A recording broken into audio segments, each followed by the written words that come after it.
여러분, 상상해 보셨습니까? 한때 남미의 희망이라 불리던 나라의 현직 대통령이 한밤중 미군 특수부대에 의해 체포되는 충격적인 장면을 말이죠.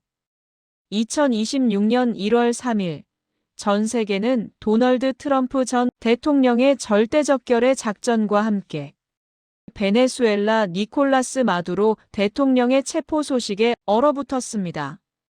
안녕하세요, 시청자 여러분. 이 영상 처음부터 끝까지 집중해 주세요.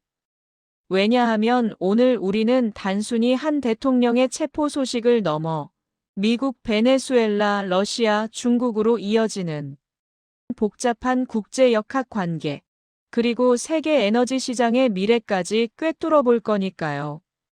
여러분이 궁금해할 모든 것, 지금 바로 파헤쳐 봅시다.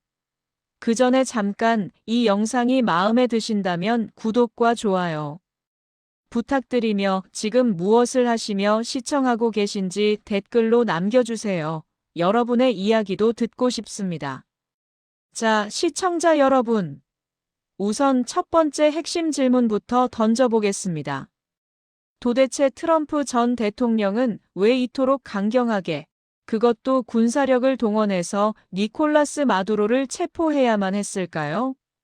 단순히 독재자를 응징한다는 명분만으로는 설명하기 어려운 깊은 속내가 있습니다. 가장 먼저 트럼프 행정부가 내세운 공식적인 명분은 바로 마약 테러 혐의였습니다. 미국 법무부는 수년 전부터 마두로를 태양의 카르텔 디 로스 솔즈 수장으로 지목해왔습니다. 베네수엘라 국가기관이 조직적으로 콜롬비아에서 생산된 코카인을 미국으로 밀수하는 데 관여했고 그 수익으로 정권을 유지했다는 것이죠. 화면에 보시는 것처럼 트럼프는 마두로가 마약 밀매, 자금 세탁, 그리고 이를 위한 무장 테러까지 일삼았다고 주장했습니다. 즉, 마두로는 단순한 독재자가 아니라 미국의 안보를 위협하고 미국 시민들의 삶을 파괴하는 범죄 조직의 보스라는 프레임을 씌운 겁니다.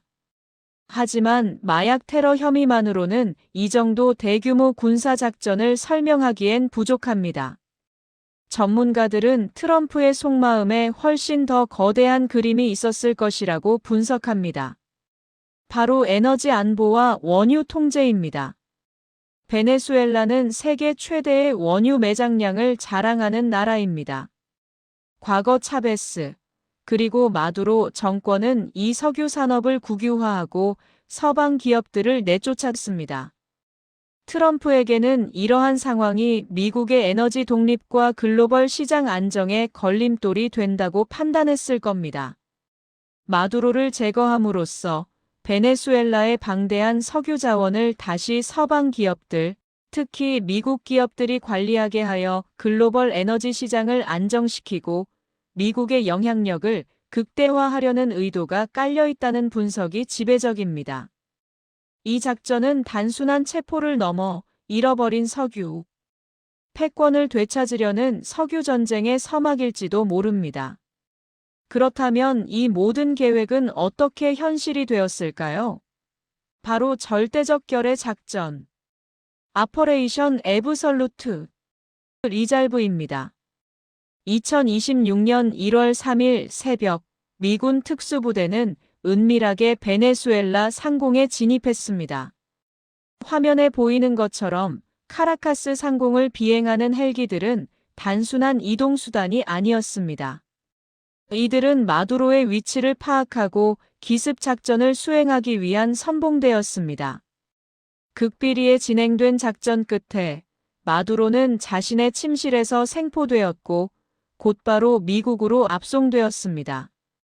이 모든 것이 마치 영화처럼 단숨에 이루어졌죠. 자, 이제 가장 중요한 질문 중 하나입니다. 베네수엘라 국민들은 이 모든 상황을 어떻게 받아들이고 있을까요? 과연 모두가 트럼프를 구원자로 환영할까요? 정답은 그렇지 않다입니다. 베네수엘라 현지 분위기는 환희와 공포, 그리고 복잡한 민족주의가 뒤섞인 폭풍 전야와 같습니다. 마두로의 독재와 살인적인 경제 위기에 지쳐있던 많은 국민들은 그의 체포에 해방감을 느낍니다.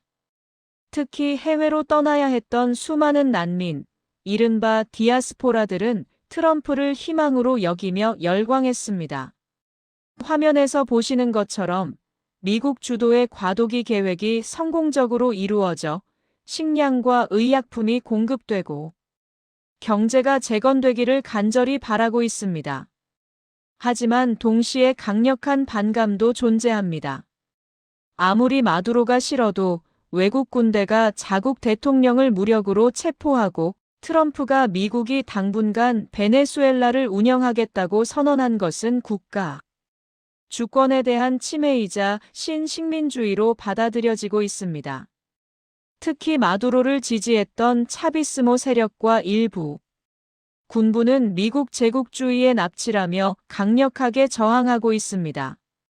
트럼프는 그들에게 구원자가 아닌 침략자로 비치고 있는 것이죠. 베네수엘라만의 문제가 아닙니다. 마두로 체포는 전 세계를 뒤흔들었습니다. 가장 큰 논란은 바로 국제법 위반 여부입니다.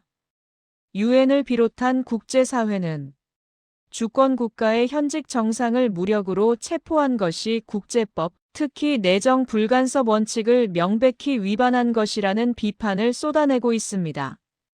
미국은 마두로의 범죄인 신분을 강조하며 정당성을 주장하지만 대부분의 국가는 이를 단순한 체포가 아닌 침략 행위로 보고 있습니다. 특히 러시아와 중국은 강력하게 반발하고 있습니다. 베네수엘라에 막대한 투자를 해왔던 이들 국가는 이번 사태를 미국의 일방주의적 패권주의의 극치로 규정하며 비난 성명을 발표했습니다. 이는 단순한 비판을 넘어 미국과 러시아, 중국 간의 새로운 냉전 시대를 예고하는 심각한 분쟁으로 확대될 가능성이 있습니다. 이제 마두로는 뉴욕 연방법정에서 재판을 받게 될 겁니다. 이 재판은 단순한 범죄 재판을 넘어 국제 정의와 주권의 경계선을 시험하는 역사적인 재판이 될 것입니다. 트럼프의 마두로 체포는 단순한 우발적 사건이 아닙니다. 이는 그의 임기 내내 추진해왔던 미국 우선주의와 강대국 외교의 정점을 보여주는 사건입니다. 많은 전문가들은 트럼프가 마두로 체포를 통해 단순히 베네수엘라의 석유를 통제하고 정권을 교체하려는 것을 넘어 자신만의 새로운 세계 질서를 구축하려는 마지막 퍼즐을 맞추려 한 것이라고 분석합니다. 그는 미국의 적들에게 강력한 경고를 보내고 미국의 힘을 전 세계에 과시하며 국제법의 낡은 틀을 깨뜨리려 한 것입니다. 과연 베네수엘라는 미국의 개입으로 민주주의와 번영을 되찾을 수 있을까요? 아니면 또 다른 혼란과 갈등의 소용돌이에 휘말릴까요? 트럼프의 의도대로 세계 에너지 시장이 재편될까요? 아니면 러시아, 중국과의 갈등이 더욱 격화될까요? 이 모든 질문에 대한 답은 아직 알 수 없습니다. 하지만 한 가지 확실한 것은 이번 사건이 21세기 국제 정치의 새로운 이정표가 될 것이라는 점입니다. 시청자 여러분, 이 복잡한 사건 속에서 여러분은 어떤 생각을 하고 계신가요? 트럼프의 행동은 정당한 정의 구현이었을까요? 아니면 위험한 국제법 위반이었을까요? 여러분의 솔직한 의견을 댓글로 남겨주세요.